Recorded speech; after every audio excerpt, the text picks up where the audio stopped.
नमस्कार मैत्रिणींनो, आज आपण बनवणार आहोत कोल्हापूर सोलापूर ह्या साइडचे धपाटे।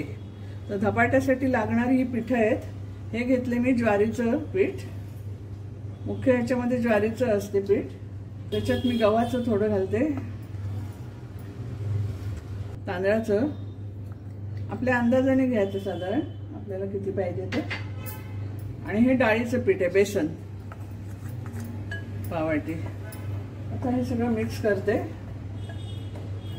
मीठ घालते त्याच्यामध्ये, हिंग आणि हळद आहे, तीळ आणि ओवा आहे। ओवा मी हातावर क्रश करून घेते 1 चमचा। धणे मी जरा कुटून घेतलेत जाडसर, ठेचा केलाय, मिरची, आलं आणि लसूण, आणि हा कांदा असा उभा बारीक चिरून घेतलेला आहे। कोण कोण ह्याच्यात पालकची भाजी, मेथीची भाजी पण टाकतात। कोथिंबीर घेतली ही बारीक चिरून, थोडंसं लाल तिखट घालते, मिरची घातलेलीच आहे आपण। असं तेल टाकते 2 चमचे वगैरे असं। हे पूर्ण हाताने मी मिक्स करते।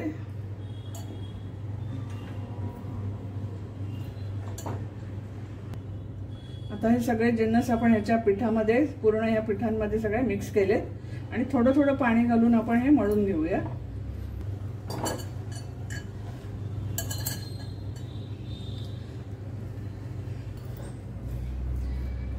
हे असं मी मळून घेतलेलं आहे हे पीठ।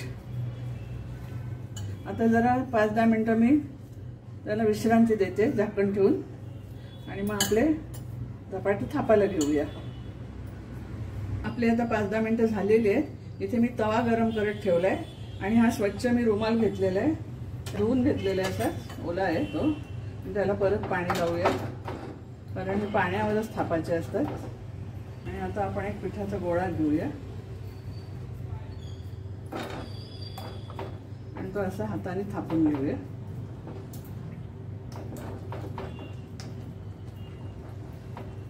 पाणी घेऊन तो असा मोठा मोठा थापत जायचा, पातळ आपल्याला किती पाहिजे तो।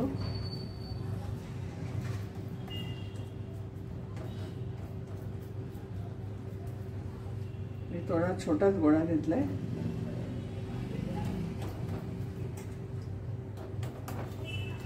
आपला तवा पण तापलाय, आपण त्याला तेल लावून घेऊया, आणि हा रुमाल असा ह्याच्यावर उपडा घालूया।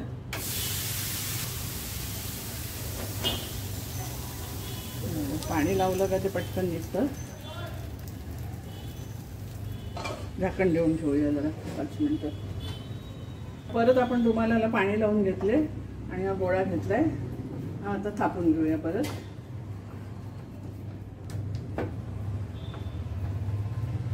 धपाटे खूप पौष्टिक आहेत, आणि सकाळच्या नाश्त्याला तर एकदम चांगले आहेत। याच्यामध्ये ज्वारी आहे।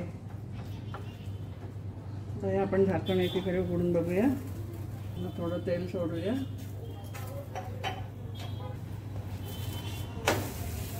दोन्ही बाजूनी खरपूस भाजून घ्यायचे ते। हा आता आपला झालेला आहे, आपण दुसरा टाकूया। आता जरासं तेल लावूया तव्याला,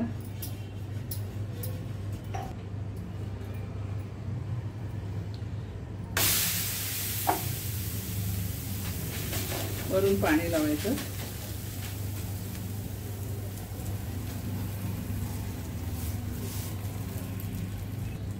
तर थोडं तेल ह्याच्यावर लावूया, आणि झाकण घेऊन ठेवूया। आता आपण उघडून बघूया।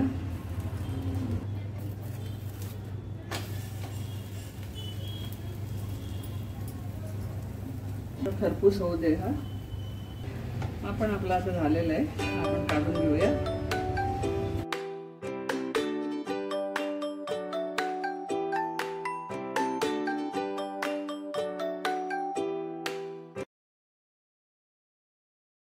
धपाटा 4 बोटांनीच थापायचा असतो, असं मध्ये हाताने वगैरे नाही थापायचा। 4 बोटांनी त्याला वाढवत वाढवत जायचं। असे हे धपाटे मी आता करून घेते। आणि हे धपाटे दही धपाटा, चटणी किंवा अशी कुठलीही उसळ सुकी करायची, त्याच्याबरोबर खायला छान लागतात। पोटभरीचाच प्रकार आहे हा। तर चला मैत्रिणींनो, हे धपाटे बघून तुमच्या तोंडाला पाणी सुटलं असेल, माझ्या तो सुटलेलंच आहे. तर ह्याबरोबर मी केलेली ही चण्याची उसळ, कुठलंही कडधान्य चालते त्याच्याबरोबर. हे दही घेतलेलं आहे आणि ही चटणी केलेली आहे हिरव्या मिरची आणि खोबरं घालून. तर लाईक करा, शेअर करा आणि सबस्क्राईब करा आणि करून बघा, त्याशिवाय तुम्हाला कळणार नाही. आणि मग कॉमेंट्समध्ये लिहा कसा झालाय तो. तर मी हा खाऊन बघते. एक नंबर झालाय आणि खुसखुशीत झालेला एकदम. तोपर्यंत धन्यवाद.